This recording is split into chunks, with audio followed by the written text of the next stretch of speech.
video, we talked about the dark sides of leadership. We all have them. They all come because of some type of life debt we think we have to pay back. Again, it goes all back to family of origin and how things were done by mom, by dad, or maybe that teacher who said something wrong and left a wound, or maybe the experience with that coach, or just other things as we grow up in our homes, experience in childhood, or perhaps it was the abuse. Whatever it may be, we look at these shadow sides. We look at the things that follow us, that become dark, because if we don't deal with these issues, if we don't understand what's happening within us, we will have the tendency to gravitate to a path where we might get ourselves in trouble without even realizing it. And again, we talked about Mr. Clinton, we talked about Martha Stewart, we talked about others who have gone down that path, even Ted Haggard as well, as you may recall, who was the head of the National Association of Evangelicals, caught in a motel room with a male prostitute. What are those dark sides? And why do they occur? And how do we help ourselves to become good stewards of ourselves, to produce that domestic tranquility, to help us to bring peace to our homes and our communities and have us in check? We can't do it alone. So let's take a look at each of these dark sides. And the first one that comes up is compulsivity, or as we know it more popularly, as control and control issues. So control or compulsivity has a whole list of causes. And we'll go through each of the shadow sides, of the dark sides, with all the causes and effects and characteristics, all the above. And for the compulsive or the control person, they perceive that there's a lack of control in their life and that there's a need to control everything, all the things with people, places, and things around them to be under their control. If they don't have that control, they feel they're out of control. Now, if you think back to the temperament videos, and we had that great interview with Pastor Greg and also Colette, as well as going over all the characteristics of temperament, that's one thing. The hot wiring God's put inside of you that is inherent within your soul, your being, that you were born with. There's nothing wrong and nothing right with it. It just is. But also we don't excuse behavior because of our wiring. Now we get into the whole sin part. We get into the whole theological aspect of how we look at our brokenness, how we look at the shadow sides of our lives. And coming back to the control person, there's a perception that there's a lack of control. And I have to have more control in order to feel like I'm in control. And this could be the choleric, the my way person, as we've talked about that before. Or it may not. Maybe it's just a control issue in general. The other cause could be the need for approval. Now, for some of you who may be dealing with this control issue and need to have more control around you and with everybody involved with your life at school or at work or at home, maybe this is not part of what's going on with you or a cause. But for many of you it is. And the need for approval is very real. In addition, there's the latent or repressed amount of anger.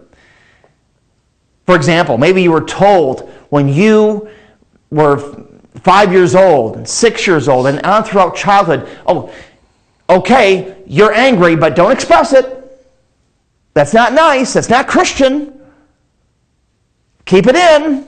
We act Christian. We act nice in front of others. We don't let it hang out as we see the world doing it. But that's not biblical. And backing up, as I mentioned before in the first video on the dark sides, we all have all 5 dark sides, just in different levels. But for some of us, one is more of an issue than the other. So for you control people, this is a constant problem. These are the main causes that we look at. Characteristics.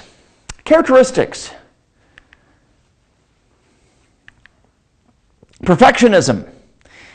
Okay, you right-way people out there, you might be saying, oh, that's about details. Well, for control people, not necessarily. Not necessarily about details, although the details should be there. Most control people, people who have a problem with controlling people, places, and things around them, they're more goal-oriented. And yeah, I'm referring to the choleric people, the my way people, the domineering people. They want to go after the goal. Now, they don't care how they get there, just as long as they get there. And when they get there, they expect it to be perfect, quote unquote. Everything in place.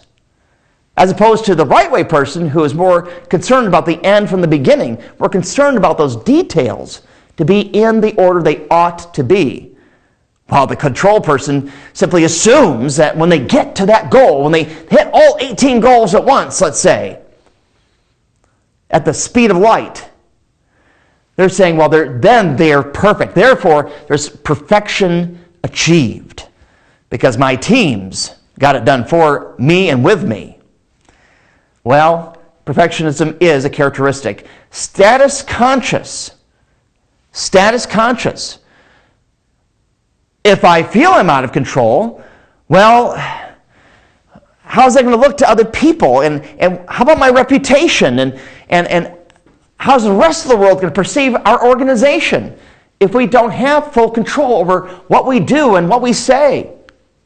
And micromanage everybody, let's say. Whereas the opposite is more true. Jesus taught empowerment. He taught about how people need to become all that God has created them to become. And God is in control. And we follow Him.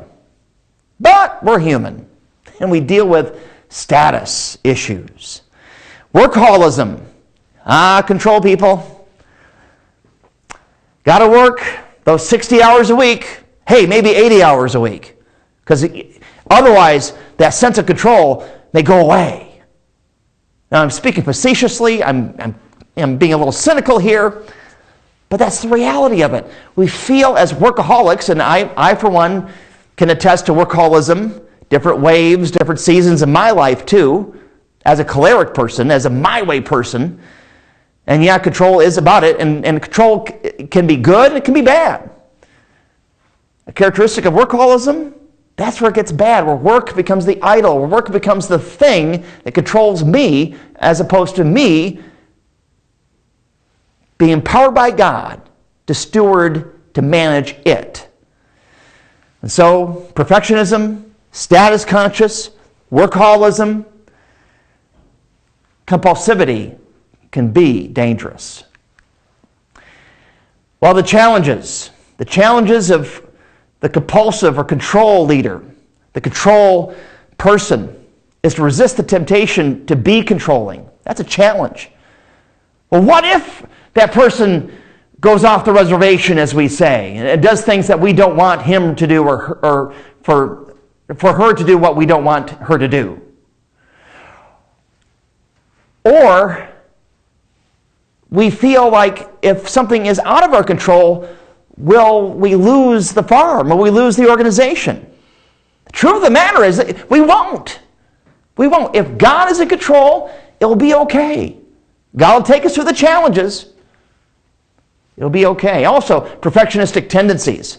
It's got to be right. It's got to be all perfect once we get it all done. And resist focusing on performance and approval. In other words, transactional versus transformational. So, as we focus on performance and approval, we need to say, okay, God has gifted me, God has given me a purpose, He's given me opportunity, so let's go after it, but within His boundaries and His plan, His desire. As we read Scripture and start with prayer, and also look at how God's wired us, as we've talked about, and look at the goals that He reveals to us in our calling, in our vocation, and also in our families. But we need to resist focusing on the performance track. Resist focusing on needing that approval all the time, which leads to another dark side, which we talked about briefly, is codependency. Codependency. So transactional, transformational. Transactional says, well, we'll just do the transaction. I pay the bill, we get the service, therefore we get the goals done, and therefore we're controlling everybody and everything, as opposed to transformational, where, no, God has given us what we've been blessed to do, and see God do the transforming of other people through the calling He's given us in ministry or in the industry, whichever.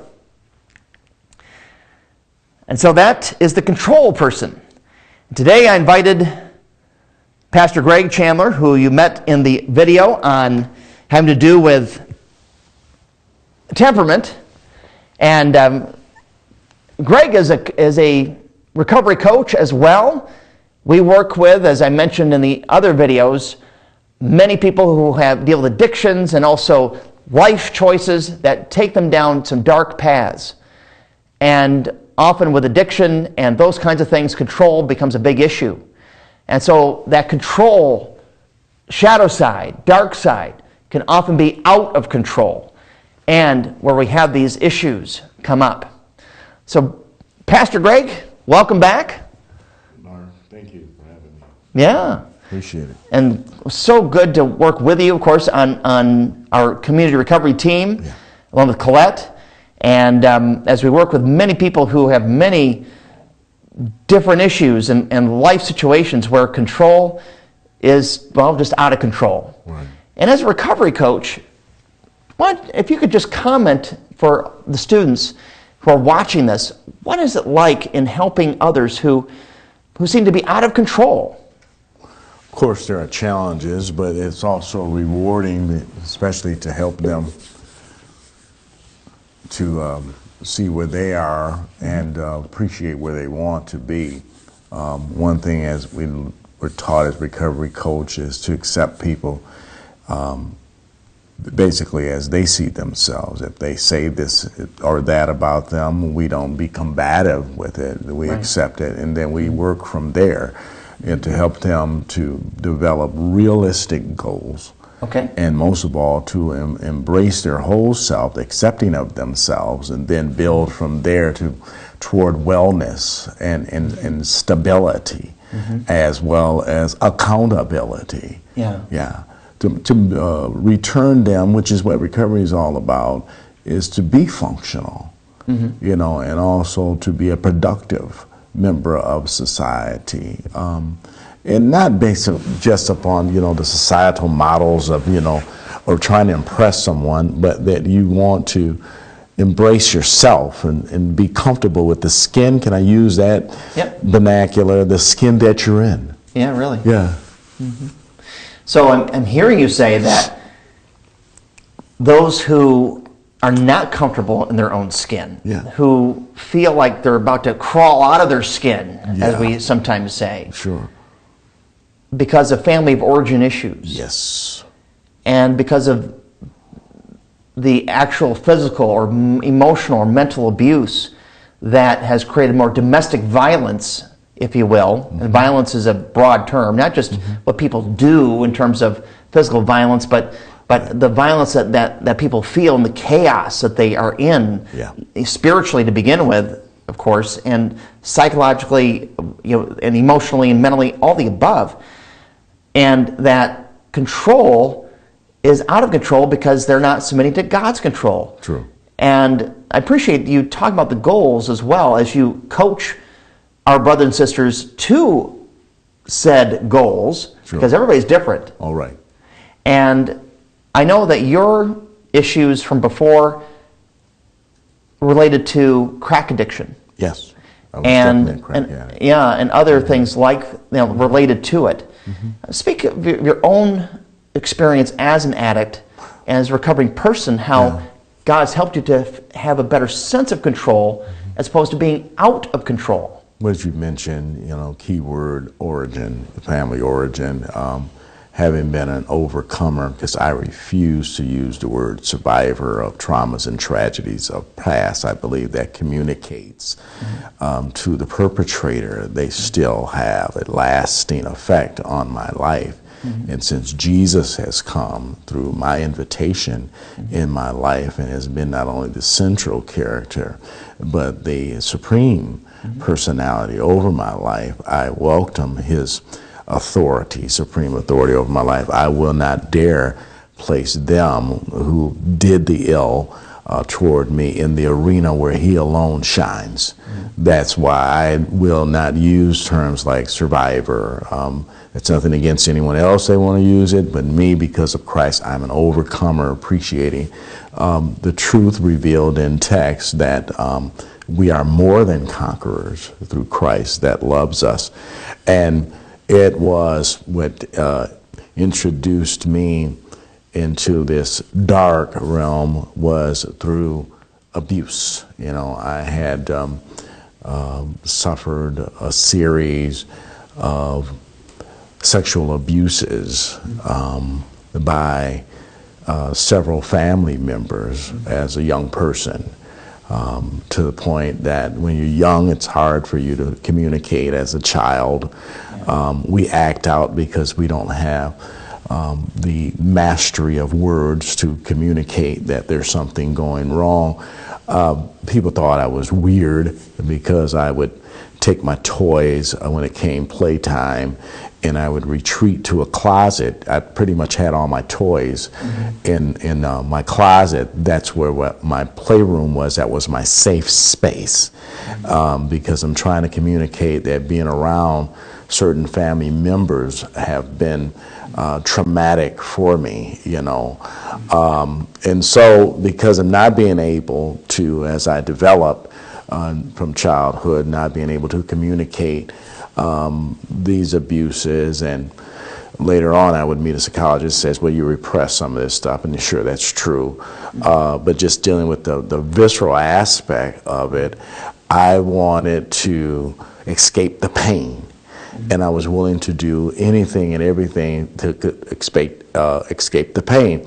So around my peer groups, I was introduced to marijuana, to wine, to beer, to a variety of things, and you know, and because of what I call the hole in my soul, this damaged area, this place of dysfunction, I'm trying to fill it with something. I'm trying to stop the scenes of the abuses and the voices of the abuses and everything that has to do with it. I'm looking for that escape, that I'm looking for that aha, you know, that all is well with life, because that I'm lacking this in me. And so after experimenting with some of everything, then I came across this phenomenon called crack. And then me and it became best friends. And I became very defensive about crack usage and whatnot, because my argument, my hard leave a handprint push back, was, you don't know what I've been through. So that gave me the rationale and the reason and the justifications emotionally to continue on in that path. Even though they were clear, as we understand and appreciate the definition of addiction, pathological relationship to any mood-altering substance or behavior that has life-damaging consequences. Now, surely I had life-damaging consequences that other people could see, but I couldn't see it. It's because this is my medication. You know, chemicals medicate pain, right? So this is my pain, and this is my medication. How dare you get in between me and my medication, my meds? I need my meds, okay? Oh, absolutely. I got to have my meds, even though there was, of course, the beneficial aspect. Oh, I'm high, and I'm out of my mind, and True. and this is pleasurable, right? Pleasurable, until I realized that I missed me. I was living a reactionary life instead of a responsive life. Truly, this is my own choice, my own election and whatnot, but life was still going on and it was passing me by. And God did bless me with some degree of intelligence, you know, my brain, you know, and through the ingestion of this drug and then the participation in the subsequent behaviors, that talent, gift, and ability was in a dormant state. and I wanted it to awake. You know, I wanted, for lack of another term, I wanted to live, Mark. I recognized, and sure, the pains were still there from the traumas and tragedies of the childhood abuses, but there was still something in my core that awakening wanted to live. Yeah. And I had tried rehab. It didn't work for me. And I'm not against rehab. No. No. I'm not against rehab in any way, shape, or fashion. In fact, I'm a big promoter and endorser. Whatever works, works.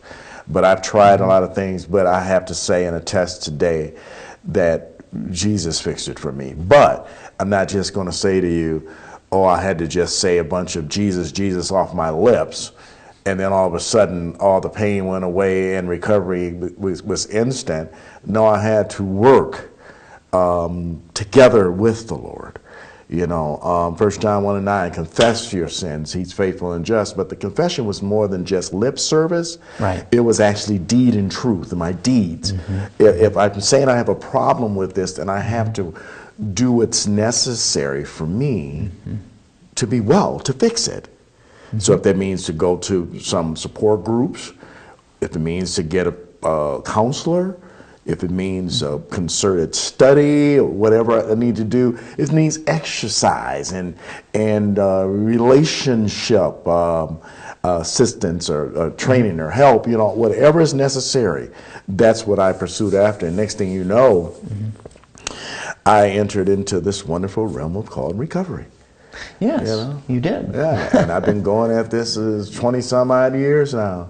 You know, and I'm enjoying each and every step of the way, you know. That's why I love to share my story. Thank you for the opportunity to do it, because I know that Jesus, a life, a relationship with him, a study and a exploration of his word can be transformational and lasting.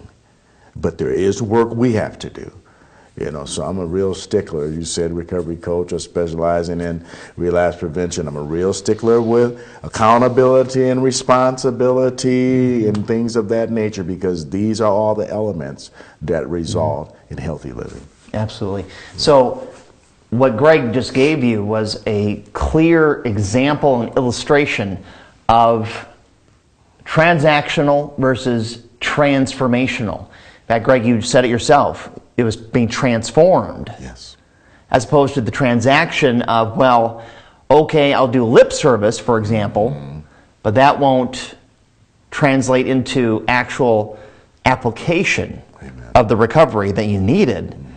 So that the boundaries, well, in your addiction, there were no boundaries. None.